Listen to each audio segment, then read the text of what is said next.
জাতীয় বিশ্ববিদ্যালয়ের অধীনস্থ বাংলা বিভাগের ছাত্র ছাত্রীবৃন্দ, আশা করি সকলে ভালো আছেন, সুস্থ আছেন।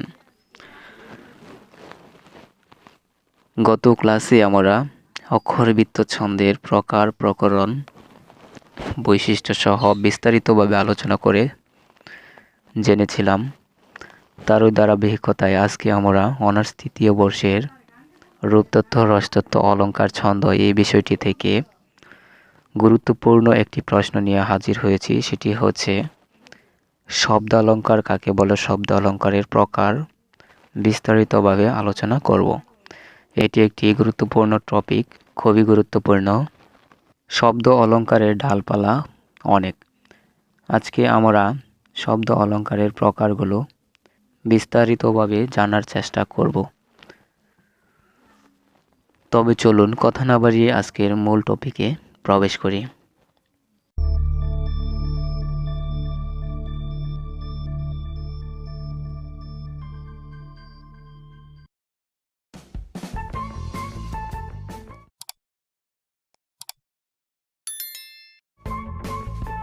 শব্দ অলঙ্কার কাকে বলে, কত প্রকার, কি কি? প্রথমে আমরা অলঙ্কার সম্পর্কে জেনে নেই, অর্থাৎ অলঙ্কার কাকে বলে সেটি জেনে নেই। অলঙ্কার সৌন্দর্যের মাধুর্য বৃদ্ধি করে। যে সমস্ত উপাদান কাব্যের সৌন্দর্য সৃষ্টি করে ও পাঠকের মনে রসগ্রাহী করে তোলে, তাই আসলে অলঙ্কার। যেমন বলবো বলে এসেছিলেম বর্ষা বাদল দিনে। এই লাইনটি দ্বারা আমরা একটি ভাবের মিল পাই এবং সৌন্দর্যের মিল পাই। বললে এবং এটি পাঠ করতেও অনেক ভালো লাগে।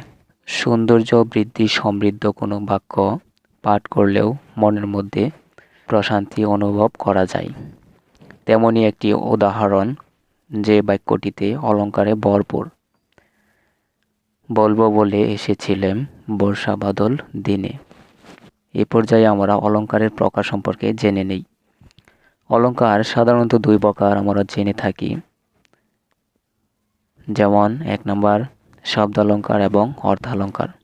আজকের আলোচনার বিষয় হবে শব্দ অলঙ্কার, অর্থাৎ শব্দ অলঙ্কারের যেসব প্রকার রয়েছে তা বিস্তারিতভাবে আলোচনা করার চেষ্টা করব, আমরা জানার চেষ্টা করব।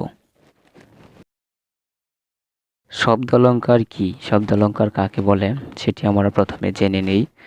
যেসব অলঙ্কার শব্দকে ধ্বনি মাধুর্য সৃষ্টি করে এবং শব্দকে শোভাবর্ধন করে তাকে শব্দ অলঙ্কার বলে। যেমন কুলাই কাঁপিছে কাতর কাপত। এই উদাহরণটিতে আমরা লক্ষ্য করি ক ধ্বনিটা বারবার এসেছে, অর্থাৎ প্রতিটি শব্দে ক ধ্বনিটি উপস্থিত হয়ে একটি ধ্বনি মাধুর্যের সৃষ্টি করেছে। কুলাই কাঁপিছে কাতর কাপত। এবার আমরা শব্দ অলঙ্কার কত প্রকার সেটি জেনে নিই। শব্দ অলঙ্কার 5 প্রকার। যেমন 1 নম্বরে রয়েছে অনুপ্রাস। অনুপ্রাস কাকে বলে সেটি জেনে নিই।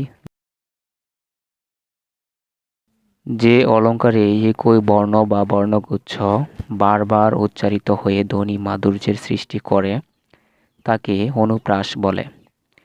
যেমন দিনান্তে নিশান্তে শুধু পথপ্রান্তে। উদাহরণটিতে আমরা লক্ষ্য করি আন্তে শব্দটি বা বর্ণগুচ্ছটি বারবার এসেছে। প্রতিটি শব্দের শেষে আন্তে কথাটি রয়েছে। আন্তে কথাটির দ্বারা একটি ধ্বনি মাধুর্যের সৃষ্টি হয়েছে। দ্বিতীয়ত রয়েছে 2 নম্বরে রয়েছে যমক। যমক কাকে বলে? বাক্যে একই শব্দ 2 বা 2 এর অধিক ব্যবহার হয়ে যদি ভিন্ন ভিন্ন অর্থ প্রকাশ করে তাকে যমক বলে। যেমন বিভীষণ বিভীষণ রণে। বাক্যটিতে বিভীষণ কথাটি 2 বার এসেছে, তাই বলে বিভীষণ অর্থ এক নয়। এখানে 2টি বিভীষণ রয়েছে, 2টি বিভীষণ দ্বারা 2টি অর্থ বোঝানো হয়েছে। আমরা জেনে থাকি বিভীষণ হলো রাবণের ভ্রাতা, অর্থাৎ রাবণের ভাই। এখানে আরেকটি বিভীষণ দ্বারা বোঝানো হয়েছে বয়। এরকম যদি বোঝাই তাহলে এটা হবে যমক। অথবা আরেকটি আমরা উদাহরণ লক্ষ্য করতে পারি। আনা দরে আনা যায় কত আনারস। এখানে আনা শব্দটি দুবার এসেছে। আনা দরে আনা যায় কত আনারস। প্রথম যে আনাটি রয়েছে তা দ্বারা টাকাকে বোঝানো হয়েছে। পরবর্তী যে আনাটি রয়েছে সেটি নেওয়া বোঝানো হয়েছে, মানে আনা যায়। কত টাকা দিয়ে কতগুলো আনারস আনা যায়, এটা বোঝানো হয়েছে। 3 নম্বরে রয়েছে স্ল্যাশ। স্ল্যাশ কাকে বলে? বাক্যে যদি একটি শব্দ একবার ব্যবহার হয়ে ভিন্ন ভিন্ন অর্থ প্রকাশ করে তাকে স্ল্যাশ বলা হয়। যেমন, কে বলে ঈশ্বরগুপ্ত ব্যপ্ত চরাচর, যাহাই প্রভা প্রভা পাই প্রভাকর। প্রথম লাইনে ঈশ্বরগুপ্ত দ্বারা কবি ঈশ্বরগুপ্তকে বোঝানো হয়েছে। পরবর্তী প্রভাকর দ্বারা সংবাদ প্রভাকরকে বোঝানো হয়েছে। 4 নম্বর বক্রোক্তি। বক্রোক্তি কাকে বলে সেটি আমরা জেনে নেই। বাক্যে কোনো কথা সোজাসুজিভাবে প্রকাশ না পেয়ে যদি বাঁকাভাবে প্রকাশ পায়, অর্থাৎ বাঁকাভাবে বললে তা হবে বক্রোক্তি। তাকে বক্রোক্তি বলা হয়।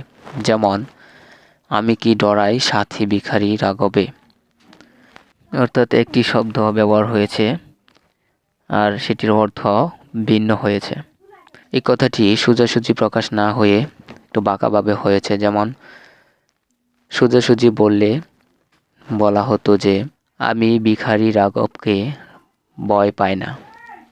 এখানে বলা হয়েছে কি আমি কি ডরাই সাথী ভিখারি রাঘবে।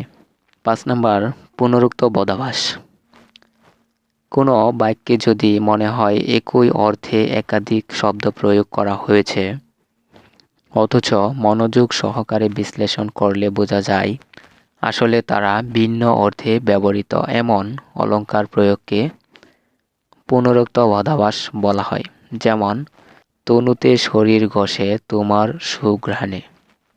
এখানে তনু আর শরীর দুটি শব্দের অর্থই দেহ, অর্থাৎ একই, কিন্তু এখানে এদের অর্থ আলাদা। অর্থাৎ আজকের ক্লাসে আমরা শব্দ অলঙ্কার কাকে বলে, কত প্রকার কি কি বিস্তারিতভাবে আলোচনা করার চেষ্টা করলাম, বোঝার চেষ্টা করলাম। পরবর্তী ক্লাসে আমরা শব্দ অলঙ্কারের প্রয়োগ, শব্দ অলঙ্কারের অন্যতম একটি প্রকার স্ল্যাশ অলঙ্কারের বিস্তারিতভাবে আলোচনা করার চেষ্টা করব এবং বোঝার চেষ্টা করব। সে পর্যন্ত ভালো থাকবেন, সুস্থ থাকবেন। পরবর্তী ক্লাসের আমন্ত্রণ জানিয়ে আজকের মতো এখানেই বিদায় নিচ্ছি। আল্লাহ হাফেজ।